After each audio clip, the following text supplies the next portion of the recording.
Si tu galères à dessiner les cheveux, c'est parce que tu fais l'erreur sûrement de dessiner toutes les mèches au lieu d'avoir une vision beaucoup plus globale et en volume des cheveux. Et c'est justement ce que je vais te montrer aujourd'hui avec la technique en bloc.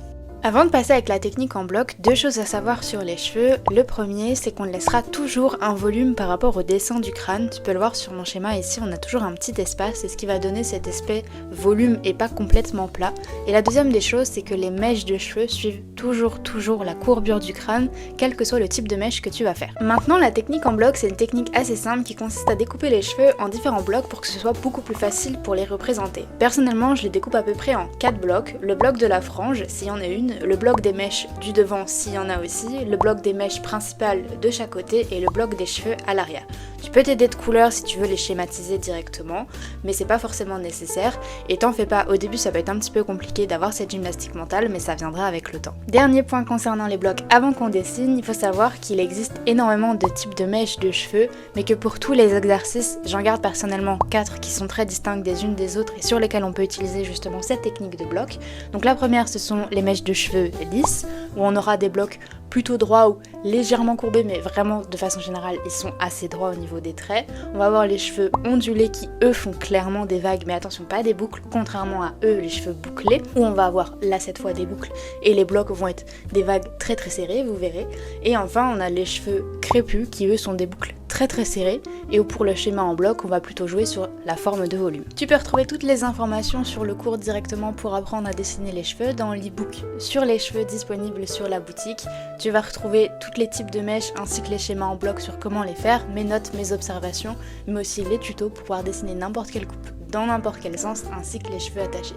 Si jamais ça t'intéresse, tu peux retrouver directement le lien en description. Bon, maintenant qu'on a bien compris comment la technique elle fonctionnait, il est temps de passer à la pratique et de chercher quelques petits rêves. Personnellement, je prends mes modèles sur Pinterest. T'as mon tableau en description sur tous les modèles que je peux utiliser, que je mets régulièrement à jour, si jamais tu veux le feuilleter ou carrément t'abonner pour recevoir directement les notifications quand j'ajoute des modèles. Comme d'habitude, je commence toujours par faire le croquis des différents volumes du personnage, du visage, etc. que je vais faire avec un crayon de papier de couleur.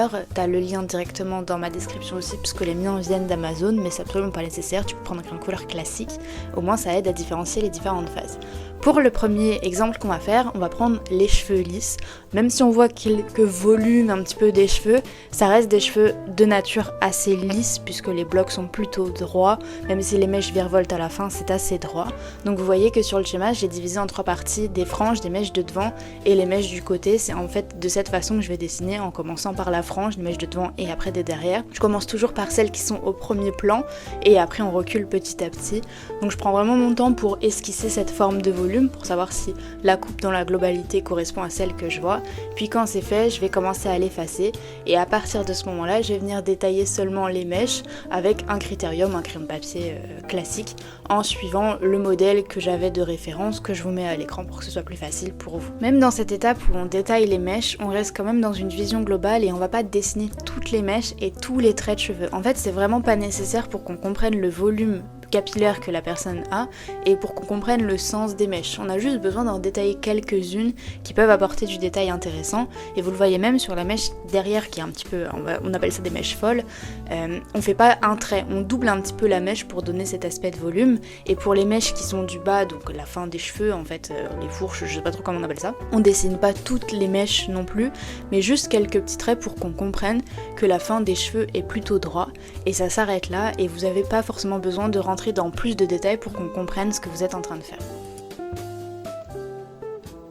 Sur ce croquis, vous voyez qu'en fait je fais des petites colos très rapides, j'aime bien faire ça au crayon de couleur et si vous voulez le faire aussi, ce que je vous conseille qui peut donner un petit peu de plus de volume et de sens à vos cheveux, c'est de toujours les colorier dans le sens des mèches et le volume des mèches. Là par exemple c'est des cheveux assez droits, du coup en fait je vais faire des traits assez droits de colo, mais vous verrez que pour d'autres coiffures on fera autre chose. Pour ce deuxième schéma on va partir sur les cheveux bouclés et un petit peu comme les cheveux ondulés, le schéma en bloc c'est un schéma avec des vagues. Pour les cheveux bouclés par contre ce que je fais c'est que je fais des vagues un petit peu plus serrées, plus condensées puisqu'on va venir schématiser des boucles et là sur ce personnage là on a une frange, du coup là pour la frange je vais vraiment la schématiser en gros volume qui courbe pour pouvoir rentrer dans le schéma qui a été fait. Vous voyez à l'écran à peu près le schéma en bloc que je vais représenter. Donc on a la petite frange qui était blanche sur la photo d'avant, on va avoir le gros volume capillaire avec les espèces de vagues derrière et quelques petites mèches de devant qu'on va venir faire à droite à gauche.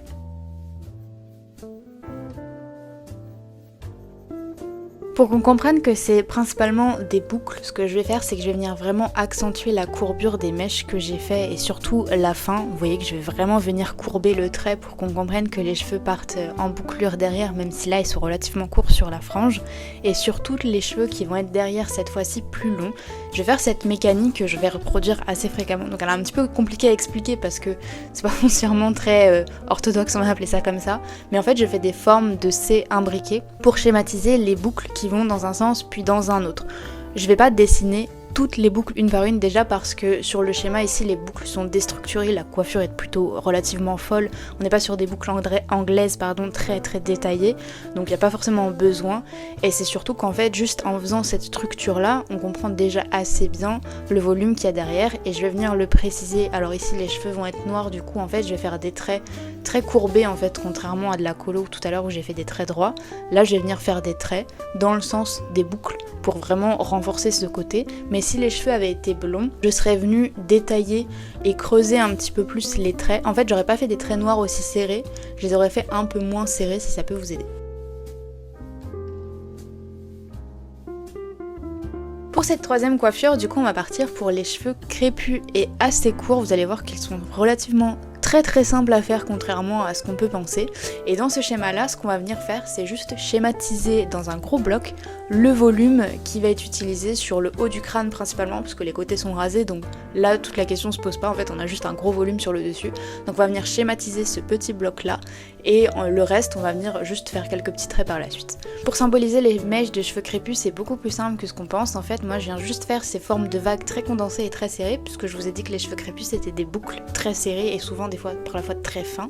Donc en fait on vient vraiment schématiser cette forme de boucle à la fin en faisant ces vagues là très fines, et on va venir juste les colorier par la suite. Ça sert vraiment à rien de les détailler pour le coup parce qu'elles sont beaucoup trop petites. Pour l'aspect colo, j'avoue que là je suis un petit peu partie dans tous les sens, mais vous pourrez juste simplement suivre l'aspect du volume en coloriant un petit rond.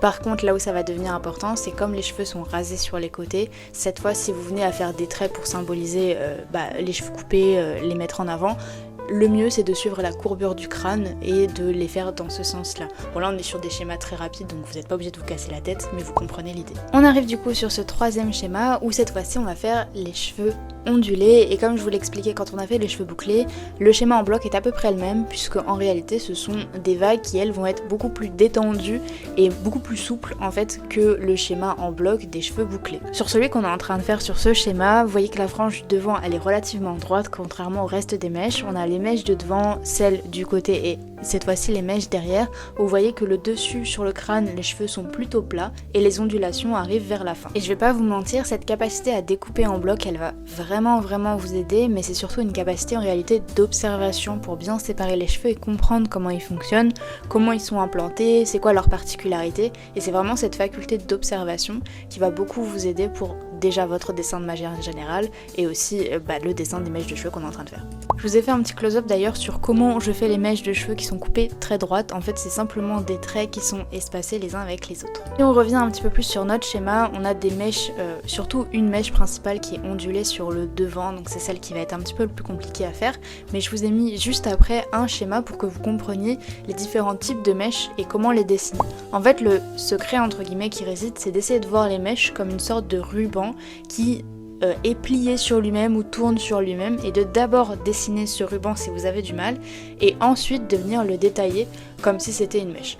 Et vous commencez toujours par esquisser la forme du ruban, du moins la forme qu'il aurait. Vous voyez que j'ai fait différentes ondulations, différentes courbures. Ensuite on fait cette vision de plat et enfin on vient détailler ce qu'on a besoin. Et comme sur toutes les coiffures qu'on a fait jusqu'à présent, je vais pas faire ces mèches partout surtout, je les ai juste fait devant puisque c'est les mèches principales et je voulais qu'on les voit, mais sur le derrière en fait je vais juste esquisser la forme, les petits traits pour indiquer qu'on a une courbure, mais je vais pas rentrer plus dans les détails puisque ça ferait déjà d'une trop chargé, et de deux parce que comme je vous l'ai dit sur les schémas précédents, on n'a pas forcément besoin pour qu'on comprenne de quoi il s'agit.